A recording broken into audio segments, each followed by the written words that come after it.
Bonjour à tous et bienvenue sur Le Bon MJ. Dans cette vidéo, je vous propose de continuer la petite série que j'entame sur Dungeon World. On va feuilleter le livre ensemble pour que vous sachiez ce que vous allez trouver à l'intérieur. Je vous invite à liker et à vous abonner pour soutenir la chaîne. On est parti. Donc première chose, déjà vous le voyez, c'est un assez gros bouquin qui fait 248 pages. La couverture est en couleur, je l'aime beaucoup, elle est un peu cartoonesque et il y a un petit côté Darkest Dungeon, je sais pas si vous connaissez ce jeu vidéo qui est plutôt cool.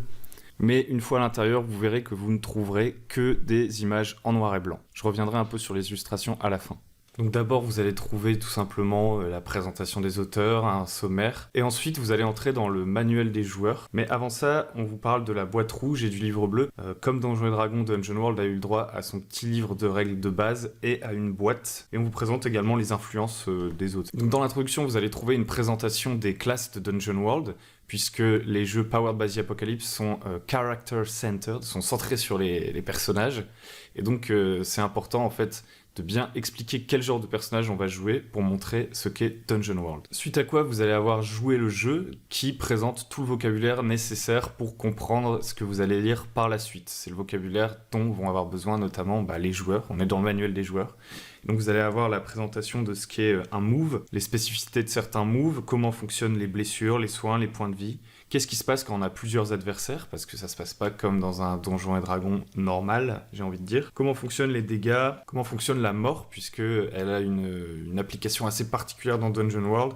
Comment fonctionnent les sorts, la magie, les handicaps, les évolutions du personnage et les liens. Ensuite, vous allez avoir une partie sur la création de personnages avec, à chaque fois, les livrets des personnages. Parce qu'il faut savoir que dans Dungeon World, les personnages fonctionnent en livret, c'est-à-dire qu'ils ont une avancée relativement linéaire. C'est pas un truc avec plein d'options. Quand vous choisissez une classe, vous choisissez réellement un archétype. Et chacune de ces classes se présente sous un livret avec une structure précise. On commence par les éléments d'aspect du personnage, donc pour le décrire dans la fiction, puis on va trouver ses caractéristiques de base avec ses dégâts, ses points de vie, et ensuite ses actions de base, actions qu'il aura à disposition dès le niveau 1, et ses actions avancées.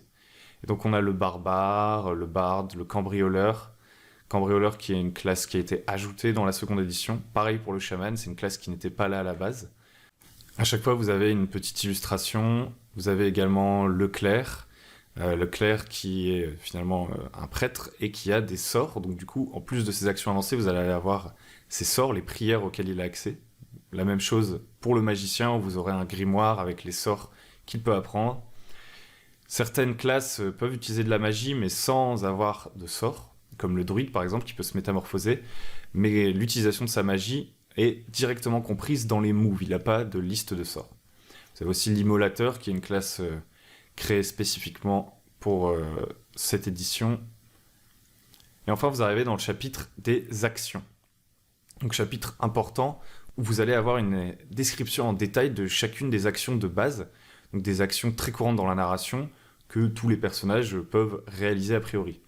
Vous allez voir que ces actions ne couvrent pas tout, parce que Dungeon World propose du dungeon crawling, surtout. C'est vraiment un esprit Donjons et Dragons pur et dur. Il n'y a pas beaucoup d'actions sociales, etc. Et je pense que vous devriez en ajouter si vous voulez faire quelque chose de plus grand, de plus bac à sable. Peut-être même des actions pour gérer, je sais pas, des commerces, des guildes, etc. C'est des choses qu'il va falloir ajouter. Vous avez aussi des actions pour recruter, pour la mort, pour passer de niveau. Tout ça, c'est des actions spéciales. Ensuite, vous avez la vie d'aventurier. C'est un court chapitre qui va aider les joueurs à comprendre comment fonctionne Dungeon World et à voir ce qui peut les attendre en termes d'aventure.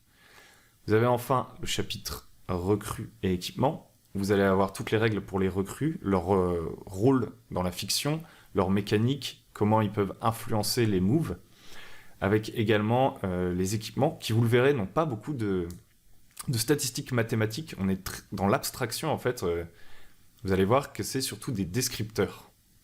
Des descripteurs qui servent dans la fiction. Ensuite, vous avez le livre du maître du jeu. Donc dans le livre du maître du jeu, vous allez avoir ce dont je vous avais parlé la dernière fois, c'est-à-dire les objectifs, les principes et les moves de MJ. Toutes ces choses en fait qui vont vous permettre de garantir que votre narration va se concentrer sur la proposition de Dungeon World, c'est-à-dire un monde dangereux, fantastique, où on joue pour voir ce qui se passe. Je pense que c'est typiquement ce qui va bloquer pas mal de gens.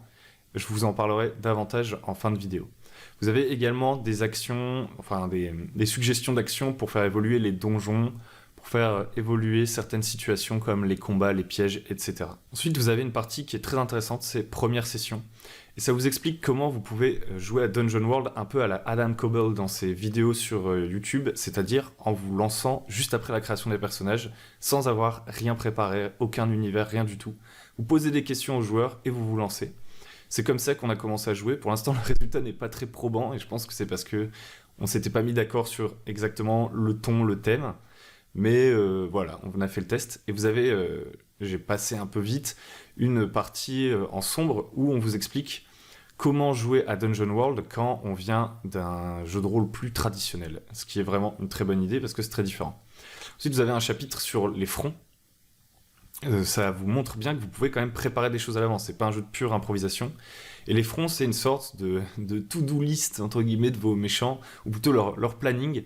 Et c'est une manière de prévoir des dangers et de voir comment ils vont évoluer si vos joueurs ne font rien. Ensuite, vous avez une partie sur le monde. Donc ça va vous donner des outils de world building assez basiques pour créer des villages, des villes, avec des descripteurs, des questions que vous pouvez poser, surtout des outils basés en fait sur la narration et qui vont vous aider à vous inspirer pour créer votre univers. Vous avez aussi une énorme table pour générer des objectifs de PNJ et les moyens qu'ils vont utiliser pour les atteindre. Ça permet de créer des PNJ actifs dans la narration très rapidement. Ensuite, vous avez le chapitre sur enseigner le jeu, donc qui vous explique bien comment présenter Dungeon World à vos joueurs ou à des gens qui ne savent pas comment ça fonctionne. Je pense que c'est une bonne initiative, une fois de plus, parce que il y a quelques débats cristallisés autour du PBTA et ça peut aider à passer au-delà.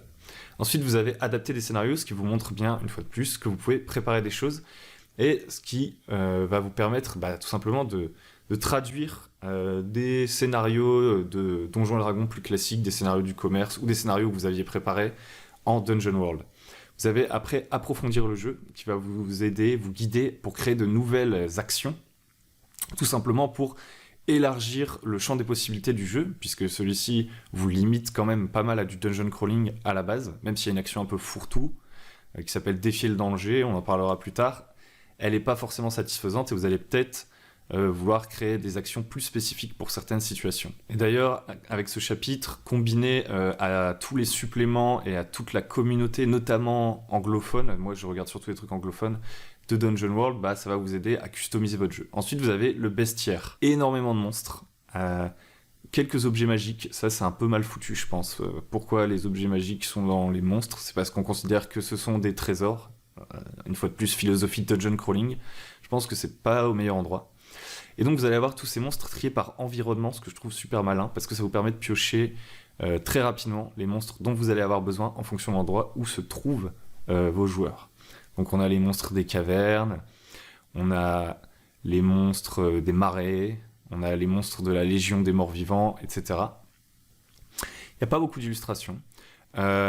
C'est surtout descriptif. Vous allez voir qu'il y a très peu de statistiques mathématiques, mécaniques autour de ces monstres. En fait, il y a surtout des descripteurs qui vont vous aider à décrire la manière dont ils agissent pour leur donner une certaine saveur et provoquer des réactions différentes chez vos joueurs.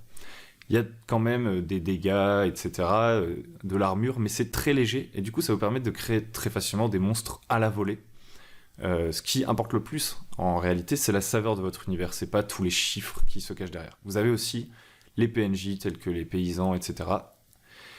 Et enfin, vous allez arriver sur une aventure Dungeon World que je n'ai pas lue, mais vous avez quand même une aventure. Vous voyez, une fois de plus, qu'on peut préparer des choses, c'est pas que de l'improvisation.